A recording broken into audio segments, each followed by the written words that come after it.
Hello there! GM Lurchington saying, Happy New Year! Welcome back to Star Wars Showdown on Iceball Station. With me as usual are our players and their characters. We've got the Bendu as Narset Jinn. Hello there. Dan as Captain Worram of Ithor. Good to see everyone. David as Master Xavix Silverstar. Hey everyone.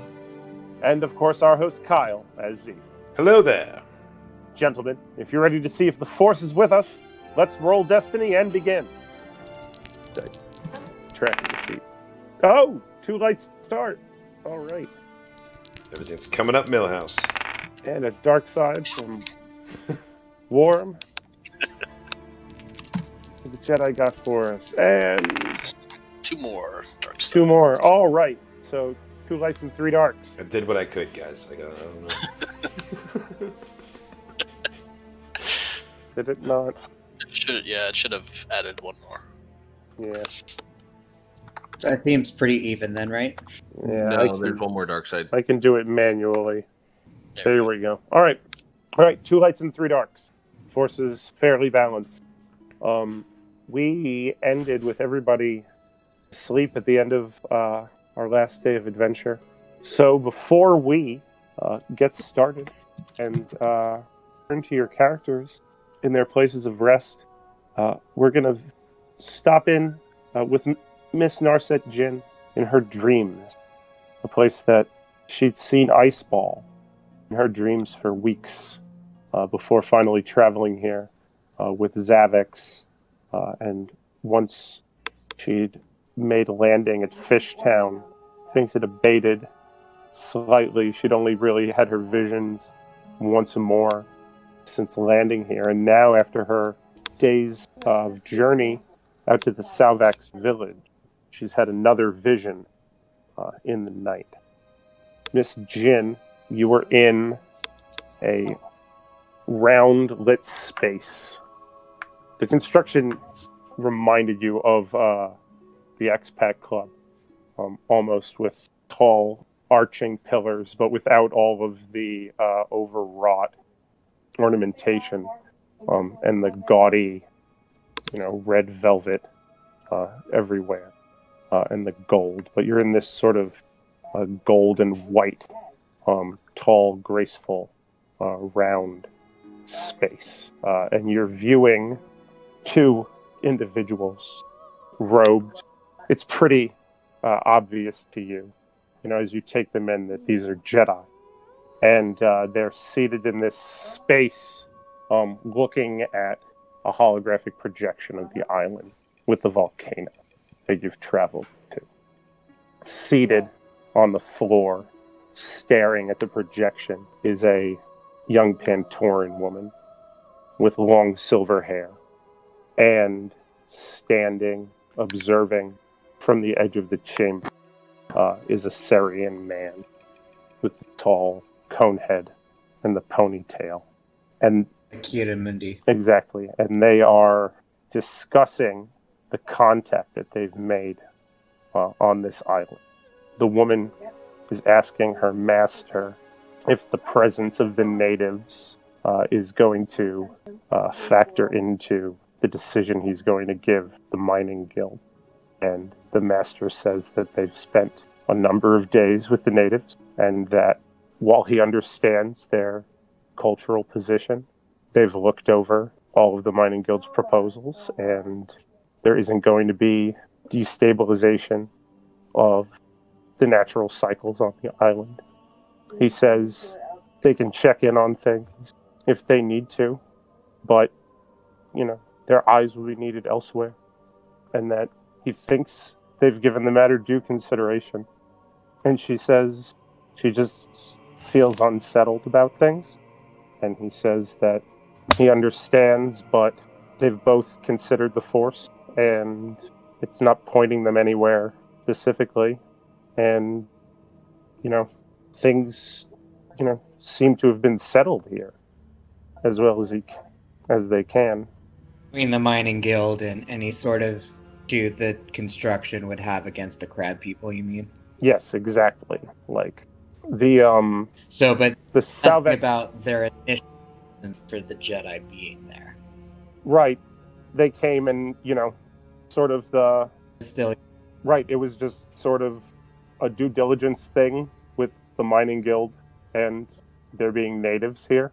Like, they came in to exploit this island, and there was a native species here. A couple of Jedi came through, poked their nose in, and seems like the situation, like, the crabs are unhappy, but, like, they looked into promised things. it. Yeah. They looked into things, and it seems like, while the crabs are unhappy, that the factory's not gonna, destroy the island or, anything like that. Like, and so... The time it became an issue, the Selvaks weren't able to send a message to the Jedi. And for whatever reason, the Jedi had higher priorities, so they totally forgot about whatever was going on there. So they're like... Right, it's been a long time. Selvaks are like, you said that you would protect us, and the Jedi were like, we don't even know who you are. Yeah, sorry, new Jedi Order. Who this? Jedi Order, who this? Exactly, I got you. Yeah. So, but it gives you sort of a continuation of, you got a snippet of these guys from the Selvaks point of view, from the shaman, when he gave you the ability to understand their language.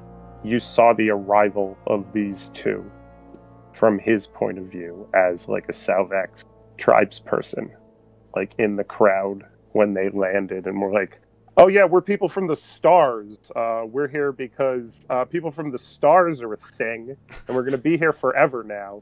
We wanted to make sure that was okay. Do you have any problems? They're like, yeah, we have a lot of problems. They're like, okay, we'll look into those problems. Yeah, it turns out your problems, they weren't that big. They'll be fine. If you have any problem, here's our card. And then they fucked off and had plenty of other Jedi things to do. And Guild sort of took over a little too much. Well, it all got handed over to the Hutts. And this was 100 later. This was 100 years ago? This is 250 years ago. Okay, so Old Republic. Down. Yeah, and then, this area was Republic space, and it's been Hutt space for 150 years also. So really it wasn't in the Jedi's or the Republic jurisdiction anymore anyway, kind of thing. So the fact that the Jedi showed up to make sure that the Selvaks weren't wiped out by the people building the factory was kind of coincidental anyway. Right. That doesn't normally happen. They're not Starfleet, it was, going around. It was a two birds with one stone kind of situation that also happens to make them look humanitarian. Right, which... They were obviously called to Iceball for some other reason, but which hasn't been revealed yet. Exactly. And now you get to deal with that the vision years later. Clearer. Yep. We got rings. I like it. Did you tweak those, David? Yeah, I moved it a little bit. Oh, I want to see the rings. Oh, nice. They're on slide 3. Hell yeah. So that it's like Sonic the Hedgehog all over here. Narset, but we're actually going to open with the camera on the fellas in Crabtown, and we're gonna, or in Fishtown, and we're gonna send you climbing through the volcano in search of clarity in the second. Are we in Fishtown? I thought we were in the Expat Club. You are in the Expat Club, which is right outside of Fishtown. Okay, yeah. You guys are right on the outskirts. Yeah. You guys are in the Silver Star Suite. Worram, Zeef, you guys are not plagued with Force visions or anything like that. Zeef, however, your obligation was triggered, and you're going to have a slightly too lower strain threshold than usual, as your troubles have been weighing on your mind despite the plush accommodations. So I'm down to 11 strain threshold from 13? Yes, exactly. Right, so you have less strain to use because your mind is otherwise occupied. Well, with call the fact me the son of a bantha. Yeah, well, your house was partially demolished by your old compadres from Nar Shaddaa. I'm going through some stuff, okay? Right, and then the Imperial Remnant all decided to put their armor on and go... Now, I have a solution for that. And it's the kind of solution that you can't tell the rest of your party, because they'll try and talk you out of it, but you know it's going to work. Okay, well That's then all we'll get to that as we get to it. But you've been kipping in the smoking room, and Worram has been occupied his very, very nice chair. And we're going to start there with Worram, because you're not as worried about what's going on with Zeef, as it were, because you were up to your shoulders in the guts of a spaceship all day yesterday. And Worm's back where he belongs, man. He's loving it. I think you're going to get it working today, and that you're going to be able to, get behind the stick by this afternoon. Also, part of your brain was thinking about that race track situation all night.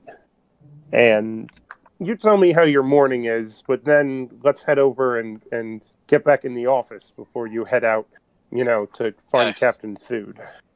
Yeah, so Worm's kind of been sleeping / meditating, if you will, kind of in the faux greenery of this room, this holodeck kind of thing. Just thinking about previous day's events, the course that just wasn't coming together, but now he's had a night to think about it. And I'm going to say that he walks over to, the controls for the windows in the area, the holographic projectors, and he disables them for a bit, just so he can kind of get another look at, the actual terrain of Iceball. And, come up from air. Kind of, he's pretty high up in Xavix suite, so he's got kind of an aerial overview, if you will, of, the whole surroundings, and he's kind of from this new vantage point, just kind of taking a fresh look at, how all the different pieces of the race could kind of fit together. Having done that, feeling so inspired. Exactly, yeah. He's had a night to think about it. Yesterday was exhausting in a good way. He was happy to be working on a starship again. That's where he feels kind of most comfortable. And, even though they didn't get it working, it was still it was a good burn kind of thing. It was exercising those muscles that he hasn't had a chance to do in a while. He's been working on Zeef's land speeder, but it's not the same. It's not the same. So, yeah. R.I.P. the land speeder. Yeah. Hey, it's still there. It's salvageable. It doesn't have a garage door to get out of. I mean, there's some fire damage at least. Oh, I'm sure. It wasn't just trapped in a garage. It's trapped in a garage on fire. When I destroy that land speeder, it will be in more spectacular fashion than by having part of a roof fall on it. When the GM destroys our ride, we'll fucking know about it. When the other one, what's his go face? Down the gullet of a Ravnak. Yeah, that was the other guys, right? The Mithril. Yeah. They dropped a tank from 40 meters up, man. That was awesome. That was glorious. No. I was talking about Dylon's speeder, the one that was chasing us. Dylon's speeder, the one that was chasing us. They got eaten by a Ravnak. The pilots got Ravnacked. Yeah. Oh, the pilots did. Well, the speeder they were chasing us in was ours. The speeder was ours. Yeah, we just jacked a skiff to escape it. There. Yeah. We shot the engine out so that it stopped, and they jumped out of it, and then they got eaten. Yeah, It's been too long. We took care of business and severely just messed up our own vehicle. That's how it's done. But so he's kind of feeling inspired, like a good bird, like I said. He's been kind of stretching and working out some of those muscles he hasn't had a chance to recently. And so he comes back, I'll say, to I don't know, the office or the living area there where they were working on the map. Back in the office. Xavix has all of the information that he could find already laid out there, which will give you a boost die, and your inspiration from yesterday's successes and your morning contemplation is going to give you another boost die, but it's still going to be a hard check, and I believe we were making it an intelligence piloting check, although you could sell me on something else instead if you want. No, I mean it's the same regardless, so it's not not that big a deal. But yeah, no, I think intelligence piloting works well, and so I can do the stim pack specialization? I forget, something like that. You're gonna stim your int? I was gonna say flavor it as calf or something like that, but if that's fine. Absolutely. Drugs, no. Go ahead. He busts out a couple Sudoku puzzles really quick to just get the engine running. Yeah, absolutely. Make a check to brew yourself up some really stimulating, calf or something. Yeah. Actually, you could just have N4 grab it for you. He's got a skill check that he can make. I have a stim application thing where I can actually boost a stat Oh wow, That's not Yeah, bad at so all. he's going to make that check. Because Yeah, I was going go to say, ahead. if Yusa wants a pinch of gunjack spice for Yusa calf, Doesn't you that like only need to. destroy your int? It'll well, Yeah, yeah. it does. Int down, strength To up. each their The own. opposite of what you Well, I need mean, for what you're you won't about get to a do. good imagination of the racetrack, but you'll be able to rip the balcony railing right off with your hands. So True. I'm just offering what I got. All right. Do some percussive maintenance on the ship when So, we got so yeah, Yeah. make a medicine check for your stim application to have N4 brew you up like a very specific kind of. Yeah, it's got like some Ithorian like native herb in it or something like that. You notice one of the plants that is actually live growing in the suite actually has some ridiculous medicinal properties, provided you succeed on the check. yeah. There we go. All right, so you succeed and you can recover some of the strain or offset the strain loss if you'd like with those advantages. Yeah, And that you sounds boost good. your Yeah. int stat by I find one. some sugar too to take off the bitterness. Mm-hmm. And yeah, but yeah, so I'm gonna have Tea, Earl Grey hot to N4. And she heads off to whip some up for you. Make it so. and as I got my my Earl Grey Ithorian blend. Boosts your int. Yep. And then you still get the 2 boost dice, as previously mentioned, for your... This is the FFG equivalent of eating a bunch of wheels of cheese before you fight a dragon. But there will be a setback on the check from the Yeah, fact that or like you've got a Skyrim. lot of... Yeah. There are a lot of factors. Like, you have to get it, plan a course that does, fit all That's those probably- criteria of... You got to please the Huts, you got to please the expats... It Yeah. needs to be flyable. You only have like 8 race rings as opposed to like the So- 12 to 16 people usually have when they, set a course like this up based on my watching the couple of So races how many from setbacks Resistance. then on it? I'll say let's leave one past Leave one. however many you can remove. You know what I mean? Okay. So damn fine cup of coffee. Have some some cherry pie to go with it. All right. The advantages Yeah. can be Nice.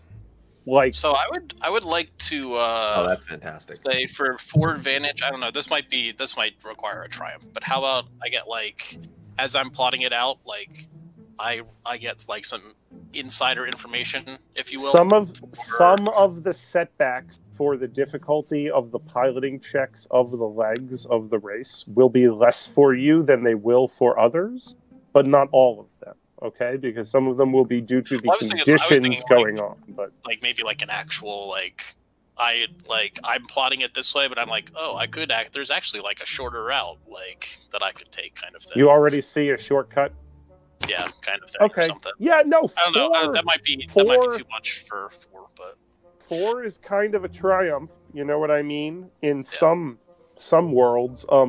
Okay, you can do that during one of the legs of the thing. Okay, during like the it's glacial like a reduced climb difficulty or a section.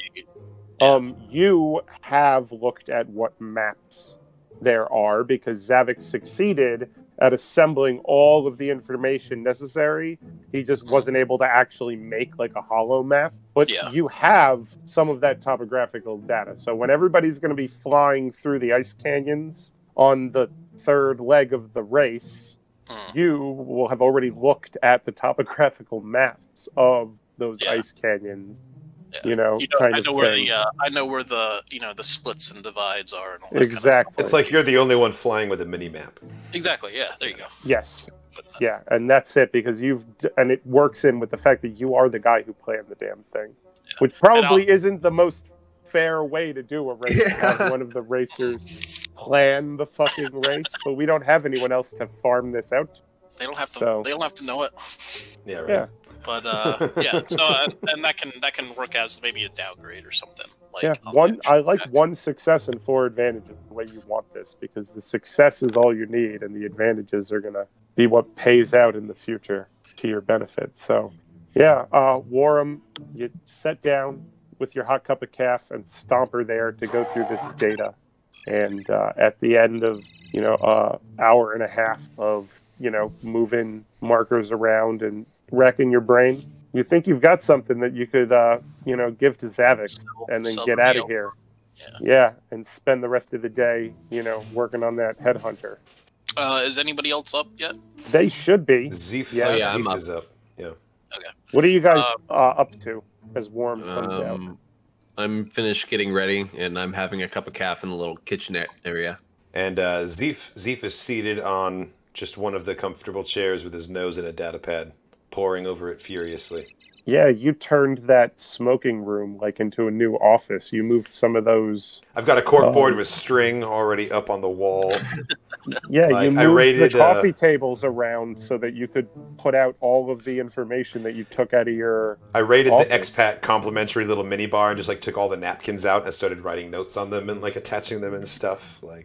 But you've got a pretty good HR idea board. of things, Zeef. Yes. You know that Zeef's just a Carcaros- visually oriented learner, so he wants to have a corkboard on the wall. Carcaros are using flights that come in up at the landing platform, and a guy that up there, who's a informant of yours, you slipped him some credits, and he said tomorrow night, at the end of today, tomorrow night, you should check one of the dumpsters back there, and whatever information he could find would be in the dumpster of the control tower up at the landing platform. Otherwise, you organized it all, and the Carcaros have been here long enough to get their operations set up while they were on Narset. But based on the conversation you overheard in the warehouse, that they're on their way here to check things out. And they'd sent your old boys ahead as their enforcers. And you have a pretty good idea that their main operation is under the bay. In the underwater lab that I found. Exactly, but you haven't been there physically yet. Right, I've just visually located it when I snuck under there that one unto time. itself, exactly. And that the size of this operation couldn't have been pulled off without somebody on the inside with the Hutt cartel, but you don't have any idea who that might be yet. But you know that that's a big hole of this. There's no way all of this went on here. Vork's been gone, but that doesn't mean somebody did this and that somebody's got a death wish. And they had some help in order to get this set up. This is too bold and brazen of a move to take if you don't have some sort of assurance that it's going to pay off. They have some unplayed card, as of yet unplayed. Right. Cool. Well, Zeef somebody's the Tessio in this. Exactly. Zeef's ready to get up from his work and come out into the main common space and say good morning to Worram and Xavix. Yeah, you see Worram just coming out of the office with a data pad. Yeah, I'm still holding mine too. A grin on his face as you come out with the frown on your own. Gungan frowns are crazy big because you got the crazy mouth. I was gonna say, how does Nithorian? He's got the side mouth. I have no idea, man. But you guys have been roommates for long enough that you can tell. I just want to get this scene as you both come out, and there's Worram with a bounce in his step, and you guys are roommates enough that you can read each other's totally. No, I was just taking a. Zeef has a little storm cloud above his head, and Worm's pheromones smell happy or some shit. Exactly. Yeah. He smells sweet. Oh, when he's happy, he smells sweet. Yeah, you don't want to be around him when he farts, though. Oh gosh. Yeah. When he's mad, man. It's like a mithril evacuating the thorax. Yeah. Yeah. But so guys... I come out and Zeef looking a bit unsure there. What's going on? Well, actually, just had the first night's sleep that I've had in a couple weeks. Honestly, the beds here are really nice. It was a couch, which is the best part. You're on a couch. The accommodations here are really nice. Even the shitty couch, even the couch is nicer than my actual bed that just burned up. That is true. So, that is true. So Zeef actually feels a little bit more refreshed, but mentally he's still stressed. Oh no, it's canon that Zeef said the beds here are great. Oh yeah, no, that was canon. Better that he was on a couch, which is even better. Beds here are great. Worm's like, he's on a couch. It's like when Borat gets in the elevator and he's like, "This isn't the room." He's like, "No, I will not move into a smaller room."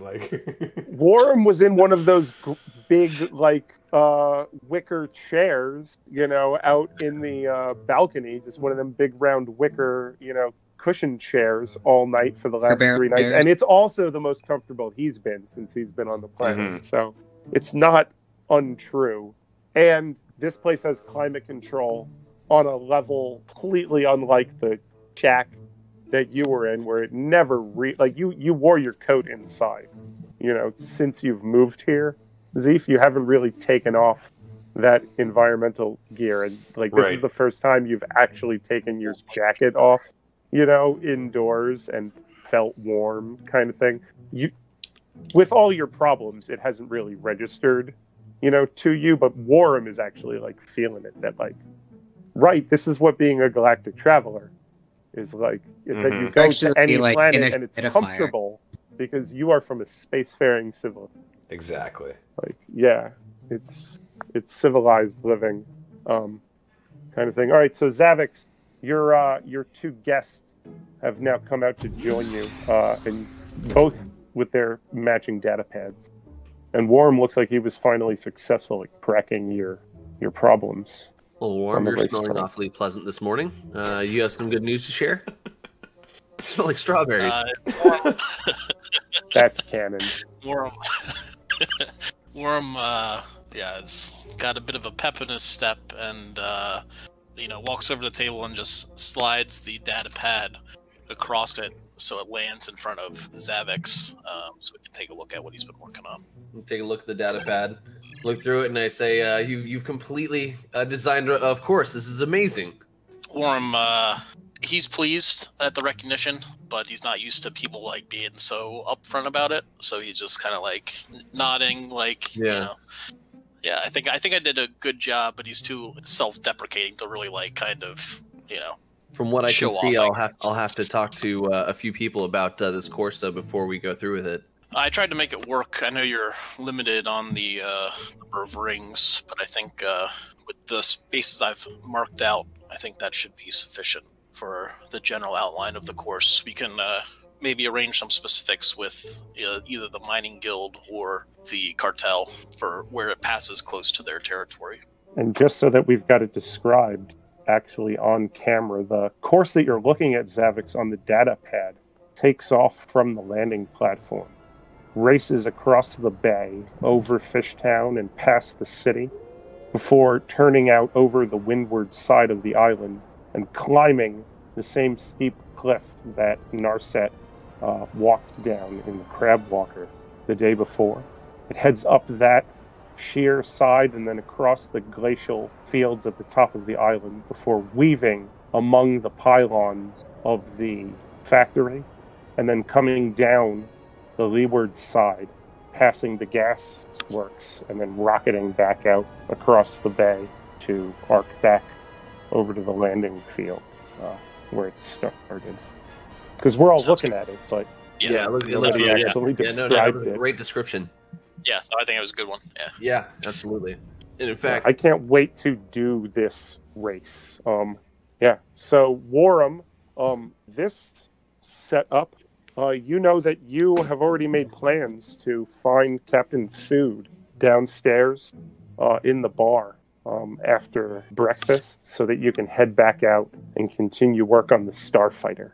And we'll get to the results of that when we return to you later. But if you've got anything for the fellas, So I was going to say that Worram, is pleased with his work, and then kind of nods at Zeef and says, I still have some more work to do on the Z95, but if you need me, you'll know where I'll be.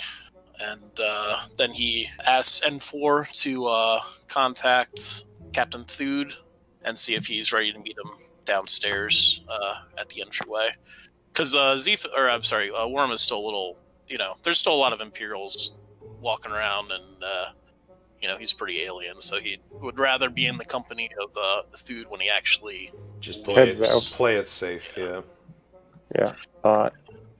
N4 interfaces with the system at the casino, and then informs you that Captain Thude is indeed waiting for you down. I'll head down to meet him and exit the scene, I guess. Right, yeah. Excellent. When you find him downstairs, you see that Thude is wearing, they look stiff, like they were folded up for a long time, but he's wearing a set of coveralls instead of his ordinary, more high-class robes that he's been wearing. And he's got his own tool belt. None of the tools are really up to spec. Like, this is clearly like something that he's brought along for like decades. That it's like, yeah, no, these are the tools we use to work on our stuff, but like a hydro spanner, like we'd never heard of those, you know. So they're primitive. Okay, I thought you were saying yeah.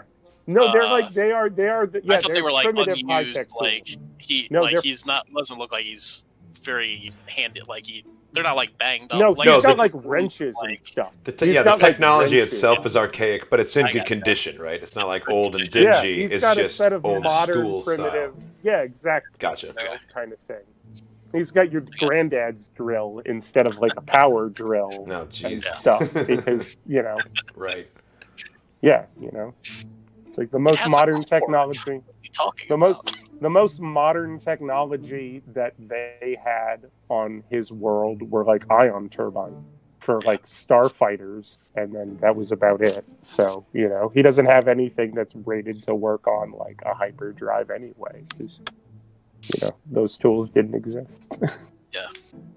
Yeah, but he's good to go, and you guys are going to spend the day working on that so that Xavix and Zeef can do their expat club stuff. So Worram heads out after N4, gives him the thumbs up so that Xavix and Zeef, you guys are still back at the expat. And I'll put the ball in Zeef's court, because he's got a lot going on here in Fishtown. Yeah, got a lot to do today. To deal with. Yeah. And you've got a couple of board meetings to attend. Yes. Xavix. So we're going to get Zeef out the door and into the streets. So before Kolvar's ready to talk business anyway. So first a question. Dylon's underwater drug lab, which presumably they're all holed up at. I visually saw it. I haven't physically been there. But because I actually saw it, and I've lived in this location for a long time, can Zeef extrapolate from that the coordinates of this drug lab? From having lived in this area and visually seen how far it is in the bay, like, could he eyeball it and say it's at about this coordinates? You can certainly make a check. Cool. To do so. You know what I mean? And also, right. if Xavix wants to pal around with you for the first part of this, because Kolvar's he's going to be busy until this afternoon, you know, and you need to talk to him and Spider. Sure. Next Xavix, basically, to get the go-ahead on this, so we can have N4 say that, Master Kolvar is in repose this morning. However, he says he will meet with you after lunch, Master Silverstar. You can get some action in with Zeef. Yeah, Zeef, you can definitely make an attempt to do that if you want to go drop in on those guys now. I don't. No. You just want to point Spider in their direction. Not quite, but I do need the coordinates for. Yeah. I need the data. I need the data to be able to refer that to someone if need be. You know. Definitely. So that would be a survival check. Okay. Survival. I have 3 greens. To figure out where a place is. That's what the survival skill is used for. Or because there's no land navigation, it's astrogation. Could I call that streetwise? No, because we are explicitly talking about outside of the civilized. Yeah, we're in the water. We're not on the street. Again. Exactly. Yeah, like pinpoint where out on the bay it is. All right. Well, what's my difficulty looking like? It's going to be a hard check. You're going to get a boost because you have eyeballed the place in the past, but it's going to be hard. Okay. Could I also give a boost? By helping him out and looking over his shoulder? Sure. Like a vigilance check, yeah. All right. All right, here Let's we go. see it, man. Roll them bones. A success. Ooh. With a, you take a strain. Okay. Just because you've been poring over this stuff all morning. But yeah, in your morning's contemplations, you have sussed out, you know, amongst everything else, where you think this lab might be, you know, out in the bay, from having eyeballed it twice now from under the water. So approximate coordinates that are close enough that once you get to those coordinates, you'll see it from wherever it is, kind of thing. Yeah, kind of thing. Yeah, it's going to get you close enough to make a check to find it from. Sure. If you drill an ice fishing hole here, we'll be close enough that we can make a check not to get eaten by a shark on the way to actually showing up. Exactly. Yes. Cool. Okay, and now Zeef's going to wander around in the expat in the apartment looking for just like the junk drawer, basically, that would have spare communicators in it, maybe like just some other random supplies. Basically, he's looking for a spare hollow communicator, so he can have 2. Yeah, that's a cheap item. That's fine. If you want to spend a destiny point, you can. Yeah. Sure, I'll spend a destiny. If you're willing to spend a destiny point, you can find any number of common, low cost items around. There are a number of closets. There's a whole storage room devoted to storage and a spot for droids to clandestinely remove each other's restraining bolts. So using a destiny, I will procure... Find a spare communicator? A spare communicator. Specifically a hollow communicator with like the little 6-inch guy, Sure. And then, can I just place that on top of Stomper, or do I need to use Tinkerer to like make it stay? What, you want to integrate it to him? Well, no, I literally want to just I'd tape it to him if I could. You find some tape. Okay, yeah, there's tape in there too. That's fine, yeah. Just grab some adhesive and just slap it on top there so that when he'll just make a little thing come up. You want to be able to project a 6-inch tall message of yourself to someone? Exactly, a little tiny one. You need to get Stomper a hollow projector, man. And then I still have in my inventory... It's like 100 credits to actually install a hollow projector. And I saw when we were in the droid shop, I saw the hollow megaphone, like the one that Saw Gerrera used to call people out. The one that projects a 50-foot tall. I think that's what the Marshal should have, just a 50-foot tall Gungan head being like, it give it do up! A normal-sized one. You are under arrest! Like booming outside your house. Misa only bought wide-angle lens. Misa no have personal scale hollow projector. The big head was on sale. You're under arrest. It means you can only take incoming calls as the giant head. Also, though. So I am going to. So Stomper is here, present with me. I've stuck the comlink on his head, and now I'm going to don my holographic costume, which does not change my physical features, only the outfit that I'm wearing. Correct. And I'm going to be wearing a heavy cloaked, so it obscures my face, garb that would be indicative of a Hutt cartel member. Okay, so you got big, but not Vorks, a Nar Shaddaa thug garb. That's clearly an off-world Hutt affiliated kind of thing. And then the cowl, Sidious style. You don't know who I am. Yeah. Absolutely. It's going to provide some setbacks to people who are making checks to identify you. Sure. But if they succeed, then they'll be able to identify that my clothing is like some sort of Hutt affiliated thing. Yeah. Okay, and then I'd like to record a hollow message for Ivana Vonko.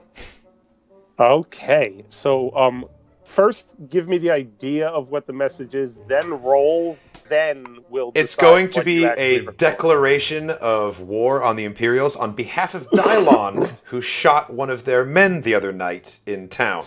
And then the coordinates for where you can come get some payback if you want. Okay, so you're going to make a I'm going to be like, yo, I killed your stormtrooper. Come fight me at my drug lab. Here's the coordinates. My name's Dylon. Don't look me up. So what you're doing now... Oh, I got you. ...is you're making a deception check. Okay, deception. With a boost from the fact that you're wearing the holographic costume. And another boost from the fact that you're going to be able to edit it afterwards. Yes, true. All right, so that's all. I have Space Pro Tools. All right. That's already included in the fact that you're getting the boost here. So don't be like, I'm going to make a second check to clean it up afterwards. The difficulty is going to be the difficulty of fooling Vonko at the end. So let me pull up the stat line for an ISB officer and find out what their perception is really quick. A Gungan in a costume can totally fool an ISB officer. In our other... Now that I say it out loud, I'm doomed to failure, aren't I? Listen, in our other campaign, it happens all the fucking time. It's going to be 3 reds. Okay, and you've given me 2 boosts so far, right? I have given you 2 boosts to your deception check. It's 3 reds. All right. But you're saying it's the Hutt cartel in Dylon and not the Karkaro brothers in Dylon. No. Specifically, I'm saying that it is an off-world gang from that looks like they're from No Showdown. I'm not saying that Vork is involved. I'm just letting them know, hey, we are the Karkaros and we're here to fuck up the Imperials and we're at this lab. Okay, fair enough. You should have railed the Gunjack. Yeah, seriously. So I could have that Ultimate Fighter The ultimate warrior. Close the bulkhead door, Hulk Hogan. Well, after you succeed or fail, you're still going to have to in character as Zeef. Oh, I got that. Shoot this wrestling promo. So go ahead and roll that deception check, baby. And if you fail, you slip in some nieces. But no, you succeed. So let's shoot this promo. Okay. So Zeef's all like, "Attention, Imperial scum. I am here to kill you. My name is Dylon, and I represent the Carcaro cartel. Your time on this planet is over. Like, if you want some payback for your murdered man, you can meet me at these coordinates, but I warn you, he is but the first of your bucketheads to fall." And then abruptly turns it off. Excellent. Nailed it. That's great. Beautiful. Mwah. So, Xavix, you hear all of this happening in your storage closet while you're just like enjoying the morning stock reports on your data slate. Yeah, the closet door is rumbling with Batman voice in the background. Having your second. I walk over to the door just lightly to hear if there's any more, but then ignore it once he's done speaking, of course, and just walk back and finish my calf. Zeef still in character is like, "I'll be right out."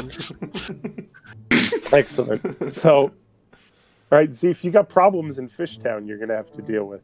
Yep. Even with this going, you've sent it off to...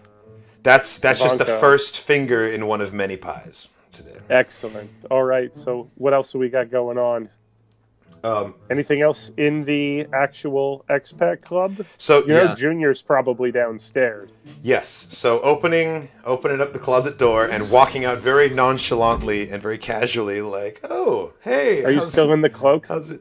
Yes. I'm like taking it off as I come out, but I'm not acknowledging it. I'm like, "Oh, hey, what's up, guys? Yeah, just hanging in the closet. Don't mind that." Xavix, Master Jedi. You still remember those Bombad corns that use a cut up and down with your lightsaber? Of course, Zeef. Yes, Dylon, exactly. Those guys. Well, bad news. Thesacian use a face as well. And unfortunately, you're in this now. Like, I appreciate you coming and saving us, but I need to warn you that, like, you are now known as an associate of us, and I just want you to know you might not be safe. Since they're coming for us. I am wearing my armor still, so we've kind of realized that this is not the most safe place in the galaxy. But I think we'll do just fine. Did you want me to come along and maybe service your protection this time? Well, actually, I was thinking I might delegate this one a little bit. We'll see how the cards play out. I've got something in the works as the marshal. In the meantime, do you need any further assistance? You do still have us on retainer, and if there's anything that you need me to go out and do for you while you're setting up this race, any more people you need to contact, I need to speak to Junior. Okay. Well, there you go. We could possibly go knock out two birds with one stone. Head to the hut compound together. Although Junior's at the expat club, isn't he? Junior's here, yeah. And if we're going to go talk to Spider, letting over to the expat or to the hut thing. Okay, we got an escort. I need to finish up here at the thing, but I'll meet you down there as soon as I can. Okie day. Sounds good. All right, Xavix, what do you need to get up to? I just need to drop off my gear, the Jedi multi-tool, leave it here, the pup tent, all my climbing gear and all that, because I don't think I'm going to need that right away. Of course. And then just checking that I've got my armor on, all my... Yeah. If you gear up good, ready to go out, and everything can get situated just fine. Everything left here in the suite will be, looked after. N4 wants to know if you have any instructions for her before you head out. If she could, wait, do I have one of those holo communicators as well, since I have a comlink? Yeah, comlink. Is it essentially the same thing? Perfect. Mm-hmm. Can she get a hold of me once Kolvar is free? Of course. That would be perfect. All right. Cool. Yeah, so Junior is downstairs in the bar. And when you come back in, he, for once, doesn't give you any sass. He just nods, as you come in. He's got his big Gagoran bodyguard there behind him in the outer bar downstairs. But he's waiting for you to make the first move because, you know. Zeef, once again, ignores him and walks up to the bar, gets a drink, and trying to be as just sort of casual as possible, keys in his comlink to send Stomper down the various halls and hallways of the Expat Club to Agent Vanko's office to drop off the holo communicator, and then just sort of waddle away again, hopefully unseen. Okay. All right. Excellent. Go ahead and make a stealth check for Stomper using his stats. I don't think he has any stealth. If he does, I'll be very impressed. Yeah, it's going to be nope. A hard check. Just using his cunning, as many greens as he has cunning, for him not to be spotted by any of the remnant dropping off the comm link.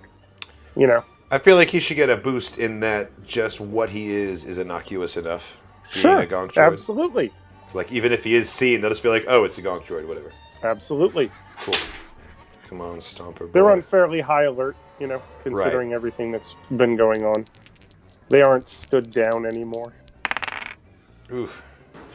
All right, he is spotted, but he's able to leave the comm link there. All right. Yes. With one of the two stormtroopers that are outside her quarters, and then he gonks his way back. Attaboy. He's like, drop it off. I left it with one of the stormtroopers. Here. For your boss. And then he gonked away.